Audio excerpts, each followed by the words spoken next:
देखो question number 5 है। ठीक है। यहाँ पर 500 CC of hydrocarbon gas burn in excess of oxygen yield 2500 cc of CO2 and 3 liter of H2O vapors. All the vapor emerging at the same temperature and pressure. What is the formula of hydrocarbon? तो hydrocarbon फिर से आ गया है। तो hydrocarbon बना होता है आपका कार्बन एंड हाइड्रोजन से। इसको बोलते हैं कंबसन। दो कंबसन होता है, एक पार्शली, एक कंप्लीटली। तो अगर आपको लिखा ना जाए क्वेश्चन में पार्शली, तो आप डिफॉल्ट क्या लोगे, उसको कंप्लीटली लोगे। क्या लोगे? कंप्लीटली। कंबसन जो याद रखोगे यहाँ पर,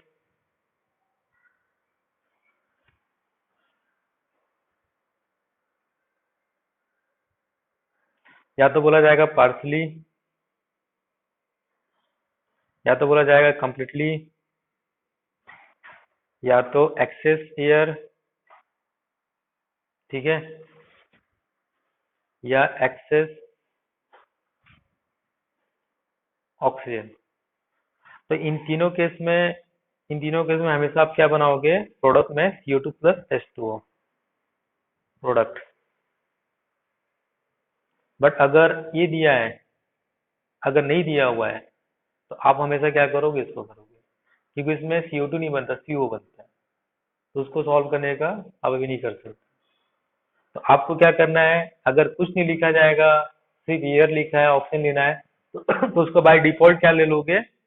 ये केस ले लोगे। अगर ये लिखा हुआ है तो अलग चीज है, तो वो मानना पड़ेगा। ठीक है। तो यहाँ पर क्वेश्चन में देखोगे, उसलिए क्वेश्चन को पूरा ध्यान ध्यान से पढ़ोगे। एक एक लाइन, एक एक वर्ड का मतलब होता है। तो यहाँ पर आपको लिखा हुआ है एक्सेस ऑफ ऑक्सीजन बोल दिया है, तो मतलब ये हो गया प्रोडक्ट आपको क्या मिलेगा? CO2 में। तो हाइड्रोकार्बन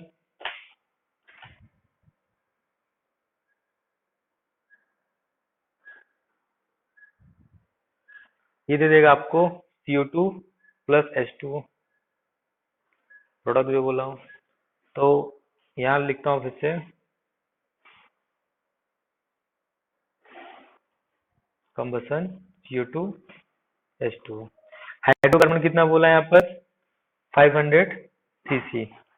और ये कितना बन रहा है आपका? CO2 250 CC. और ये कितना बन रहा है आपका? 3 लीटर। वाटर वेपर है, वेपर को हम लोग गैस ही ले लेते हैं। ठीक है। तो यहाँ पर देखो एक नया चीज, यहाँ पर वॉल्यूम का देखोगे। सीसी मतलब क्या होता है? सेंटीमीटर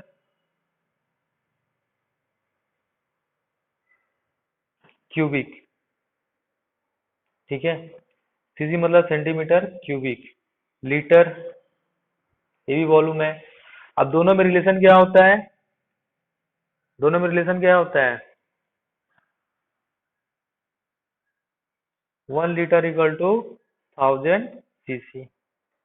तो हमेशा आपको ये चीज याद रखना पड़ेगा, 1 लीटर इक्वल टू 1000 सीसी। तो अब यहाँ पर क्या दिया? सीसी दिया, और सबको मैं किस में कन्वर्ट कर लूंगा?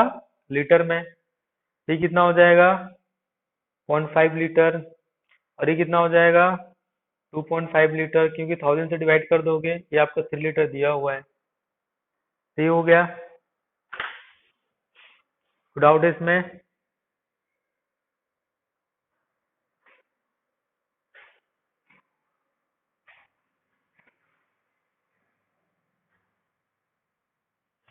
तो यूनिट में कन्वर्ट हो गया। अब देखो यहाँ पर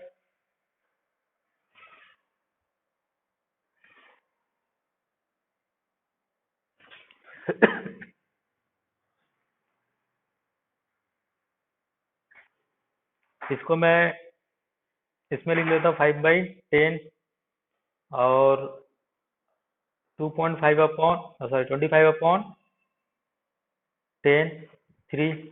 ठीक है। तो मैं इसको 1/2, ये कितना हो जाएगा? 5/2 3। ये क्या था आपका? Litre litre litre. तो मैंने एक चीज बताया था, कि यहाँ पर जो कोफिशिएंट होता है वो क्या लीटर ही बताता है, वो क्या बताता है आपका, मोल भी बताता है, वो क्या प्रेशर ही बताता है। तो लीटर को हम लोग इसमें क्या कन्वर्ट कर लेंगे, मोल में। ठीक है, किसमें कन्वर्ट कर लेंगे, मोल में।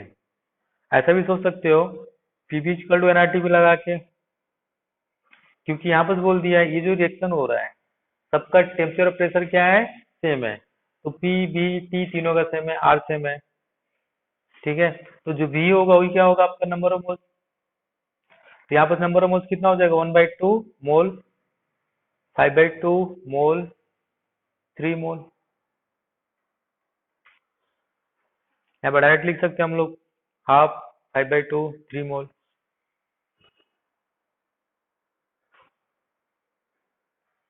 ठीक है, अब यहाँ से ये आपका CO2 में कार्बन का निकाल लो, 3 मोल में H2 का निकाल लो, और उसके बाद फिर ऑक्सीजन निकाल लो। तो फार्मूला वहां, ऑक्सीजन की जरूरत नहीं हम लोग को, सिर्फ कार्बन चाहिए। क्योंकि हाइड्रोकार्बन में क्या होता है, सिर्फ हाइड्रोकार्बन में आपका होता है कार्बन एंड हाइड्रोजन होता है। हाइड्रोकार्बन में सिर्फ आपको कार्बन एंड हाइड्रोजन होता है। Now number of mole of carbon in CO2। तो कल कैसे, कार्बन कितना है यहाँ पर 1, नंबर ऑफ मोल कितना है CO2 का 5/2, कितना हो गया 5/2। Number of mole of hydrogen in H2O, hydrogen कितना है यहाँ पर 2, H2O का नंबर ऑफ मोल कितना है 3, 6। तो अब दोनों का रेशियो निकाल दो।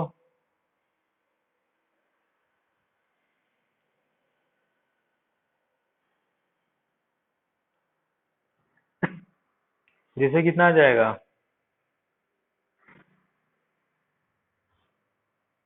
5/2:6, यानी कि 5:12। तो यहाँ पर इसका एम्पिरिकल फार्मूला कितना हो जाएगा, C5H12।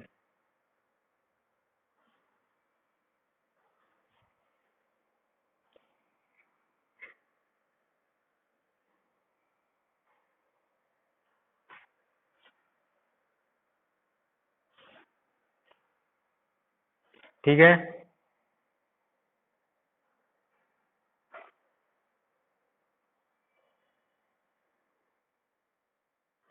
अब उसी तरह यहाँ से मॉलिक्यूलर मास निकाल लो। तो इस टाइप के क्वेश्चन को इस टाइप से अटेम्प्ट किया जाता है। तो एम्पिरिकल मॉलिक्यूलर मास निकालने के बहुत से आपके स्कूल के एग्जाम में इस टाइप के क्वेश्चन आएंगे जो आसान आसान है। इस टाइप के टेबल बना के सॉल्व करना है, पहला क्लास में जो और बताया था मैंने। ठीक है, तो बाकी इसको कंप्लीट करोगे। और यहाँ पर मैंने और आज 3 क्वेश्चन दिए थे। ठीक है, तो ये आपको ऑर्गेनिक कंपाउंड बोला हुआ है, जिसमें कार्बन, हाइड्रोजन, ऑक्सीजन तीनों दिया हुआ है। क्या दिया आपका, तीनों दिया है। तो इसको सॉल्व करोगे जैसे आज बताया मैंने। और ये हाइड्रेटेड सॉल्ट बोला हुआ है। हाइड्रेटेड का मतलब क्या है, H2O उसमें जुड़ा हुआ है। और यहाँ बोल दिया है हाइड्रेटेड सल्फेट ऑफ मेटल। हाँ, यहाँ पर मैंने एक नया चीज ये क्वेश्चन को देने का रीजन क्या था, स्पेसिफिक हीट।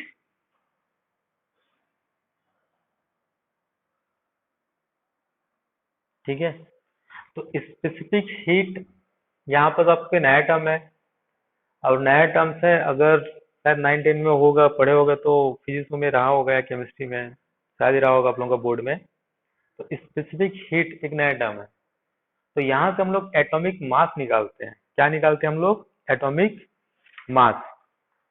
और एटॉमिक मास और स्पेसिफिक हीट में ये क्या होता है रिलेशन, एक रिलेशन होता है, इसको आप लोग याद रखोगे। इसको सॉल्व करोगे कल तो बताऊंगा मैं। इस एटॉमिक मास सम एलिमेंट के लिए होता है 6.4 अपॉन स्पेसिफिक हीट। यानी कि आपको स्पेसिफिक दिया है 6.4 से डिवाइड कर दोगे, then you will get atomic mass. तो यहाँ पर देखो करके 6.4 स्पेसिफिक कितना दिया 0.24, इसका वैल्यू कितना हो जाएगा, वैल्यू कितना आएगा,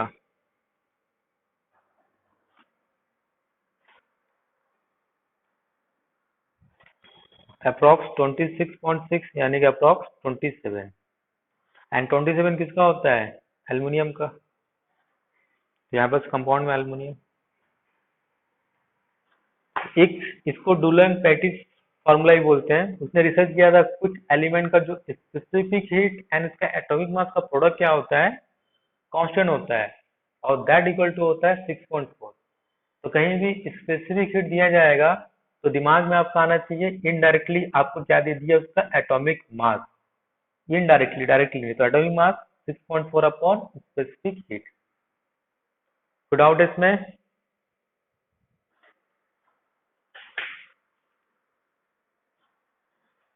तो ये आपको फार्मूला एक याद रखना है।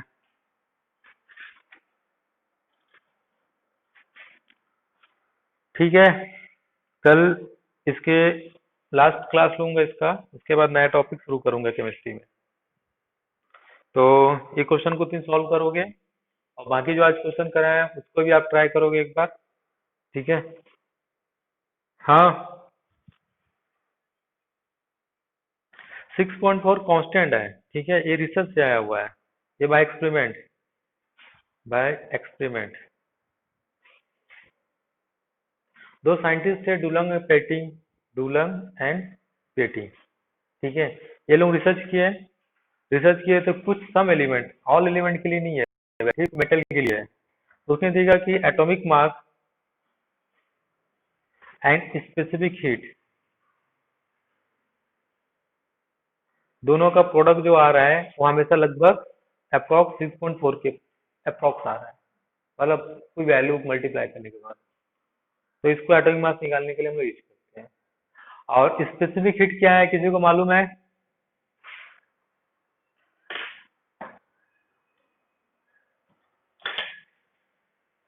नहीं मालूम है? स्पेसिफिक हीट थोड़ा सा बता देता हूँ यहाँ पर। क्यू इक्वल टू होता है एम एस डेल टी, ठीक है।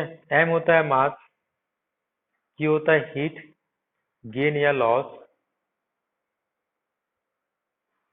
डेल टी होता है चेंज इन टेम्परेचर, एस होता है आपका स्पेसिफिक हीट। यानी कि मान लो कोई एक रॉड है, रॉड को आप गर्म करते हो, हीट करते हो, ठीक है, गर्म कर रहे हो। तो मान लो जब गर्म करने से पहले इसका टेम्परेचर कितना था, ठंडा था, 0 डिग्री सी। अब जब गर्म किया 100 डिग्री सी पर, तो चेंज इन टेम्परेचर कितना हो गया, 100 - 0, 100, ठीक है।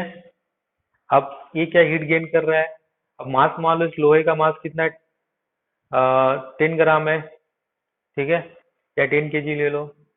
तो स्पेसिफिक हीट कितना हो जाएगा इसका, अगर निकालना चाहो तो ये हो गया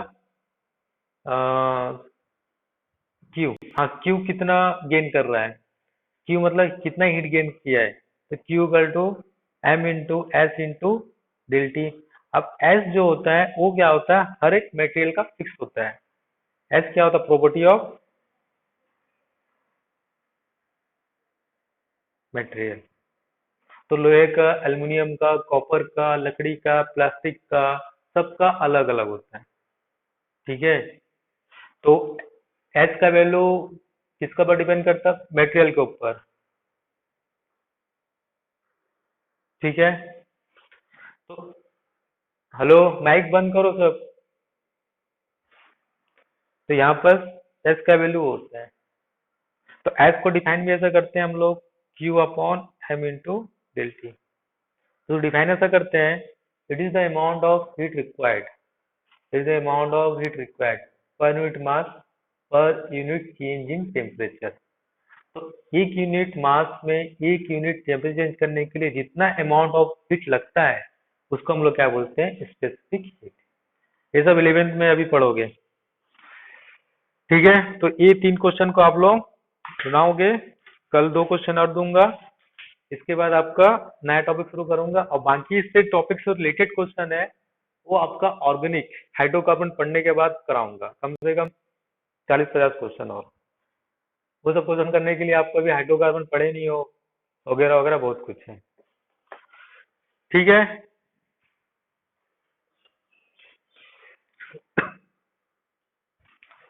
ठीक है, अब तो फिजिक्स निकालो। इसका मैं फोटो पहले खींच के भेज देता हूँ, क्योंकि मेरे पास फिर टाइम नहीं रहता है। रुको।